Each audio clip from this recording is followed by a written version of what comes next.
Welcome back. You're still tuned in to News and Views with myself, Salailo Makwidiri. And up next, going to bring you a story that briefly offers, should I say, a glimmer of hope, but also underscores how far we still have to go.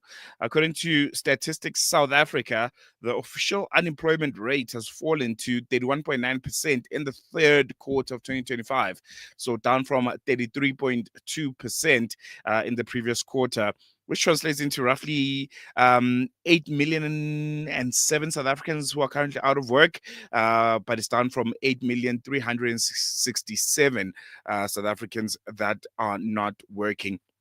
That feels like a step in the right direction, but in a country that is still carrying one of the highest joblessness rates globally, I think we must ask ourselves, what does this job really mean for real people on the ground, for the youth, for women, for people in rural communities and those that are in the townships, and which sectors are gaining jobs and which ones lost them, and is this enough to shift the heavy burdens of unemployment?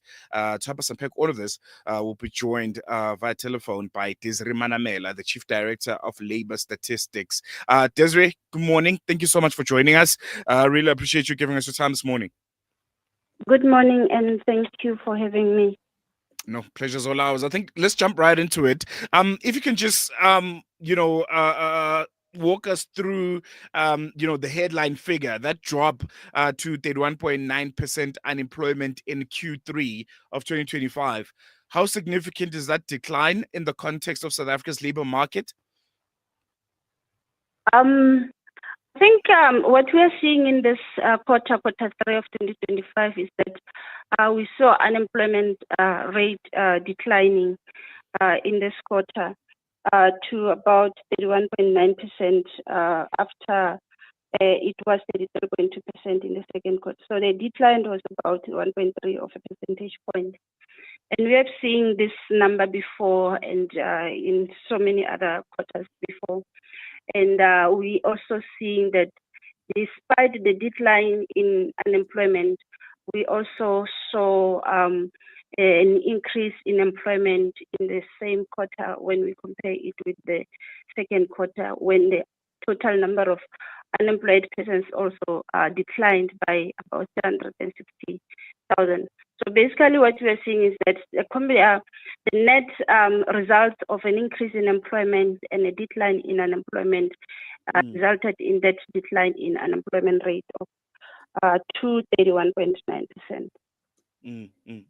And I want to touch on something which is very, very important. When we look at those figures, and the work that you guys have done in your research, what types of jobs or sectors are driving the decline, and also conversely, which sectors are still shedding jobs?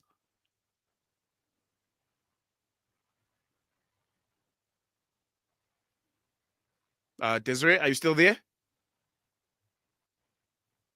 Hello, Desiree, can you hear me? Yeah. Oh yes. I'm not sure if you got my question. I wanted Yes, to ask I did. about yes. Yes, I did. Yes, we are seeing the industries. I would like to stress the word industry because there's in terms of how we are defining industry and sector is a bit different. But in terms of industries that we are looking at, we are looking at about 9-10 industries that we are looking at. Now, in terms of the increase or the decline by industry, we saw that industries like construction, community and social services, trade, they contributed more to the increase in employment, while we saw industries like manufacturing, finance, utilities contributing more to the decline in unemployment. As much as we had a net increase in employment, we still had some industries that basically shed jobs. One aspect which is very, very important and concerning is the conversation around youth unemployment. It remains a critical concern in South Africa. And although we don't have, the full breakdown for Q3 from, what I have read, but what does this result mean for young South Africans? Are they seeing real improvement? And where should we be watching when it comes to, young people being involved in the job market? Yes. I mean, if you look at youth unemployment rates, basically youth 15 to 34, let's say over a 10-year period, the unemployment rate for youth have basically remained higher. If you look at like 10 years ago, let's say in 2015, youth unemployment rate was around 36, 37%. Now in the current quarter, we are looking at youth unemployment rate at 43.77%. And which basically is still very high in terms of looking at the other age groups. Because if you also look at the age group 15 to 24, they're looking at an unemployment rate of 58.5%. And then these young people also, as much as they have a high unemployment rate, they their participation also in the labor market is very, very, very low, at Mm, about 27%. And their likelihood of being accepted or absorbed into the labor market or into employment, also when you compare it with the other age group, remains very, very low. And mm, in terms of, because we also have youth that we call the need. These are the people, the young people between the ages of 15 to 24 that are not in employment, education, or training. And we have about 10.3 million of them. And about 3.5 million of them are not in employment, education, or training. You ask yourself, if they are not in education or not training or not even in employment, where are these people? Where are they? They are basically disengaged mm, from the labor market. If you look at their rate of 33.9%, so basically 33.9% of young people are not in employment, mm. education, and training as of the No, current quarter.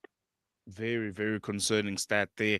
I want to zone in now on the regional and demographic disparities. I think that they're very, very important. Can you just briefly highlight which, provinces are making gains and which ones continue to lag, and how do factors such as education, gender, and the urban and rural location divide come into the picture? Yeah. Um, if you look at the employment specifically by industry, we saw an increase in in all the provinces in terms of employment, except for the Eastern Cape, which basically recorded a decline in employment. And I mean, it's a bit, sort of promising, I will say, in terms of looking at the different industries that contributed to the increase in employment. However, if you look at in terms of unemployment rate, we are seeing provinces like Northwest still recording the highest unemployment rate, and as well as the Eastern Cape, which ranges between 38 and 41% of the two provinces. Now, with the amendments that we have made in terms of the different additional measures of labor underutilization, we are now reporting on one that we call combined rate of unemployment and potential labor force. So basically, these are the people that they are in employment, they are in unemployment. They have taken some steps to look for work, but they were not available to take up work during the reference period, or they did. They were available, but they were not searching during the reference period. So these rates are ranging between 50 and 52% for these two provinces. While we are seeing provinces like Limpopo and the Western Cape recording the lowest official unemployment rate during the quarter. So there's still these disparities between different provinces in terms of employment and unemployment. And if you look at in terms of race, we are seeing unemployment rate for Black Africans remaining high, Mm, which is even higher than the national average at 35.8%, while we are seeing that unemployment rate for the white population and Indian population ranging between 8% and 13-14%. So, and then if you have to also look at the like over a period of say 10 years, the unemployment rate of Black Africans still remains higher than the national average, while of the other population group is still a bit lower than the Mm. the national average. Oh, well, there you have it. Desiree Manamela, Chief Director at Labor Statistics. Thank you so much for giving us your time. Really, really appreciate it. And thank you for painting that picture for us. Well, thank you very much. There you have it. A modest drop in the unemployment rate to 31.9%. It may offer a glimmer of hope, but I think we can all agree the reality remains stark. Millions and millions of South Africans are out of work. The youth, especially, remain vulnerable, and sectors still struggle to absorb labor. The job market may be shifting in a bit, in a way, but not yet in a way that changes the lived experiences for many South Africans. So, yeah, I think it's still a concern. But, when you hear drop in numbers, it's few families, that have one single person who's employed and they'll be able to be taken care of. So, should be able to celebrate the little wins also. So yeah, stay with us. After the break, we'll pivot to another major story, the surprising visit by Israel's president to Zambia and what that means for Africa's diplomatic and business landscape. You listen to News and Views. I'm Salailo Makwidiri. Stay with us. We'll be back with you after this.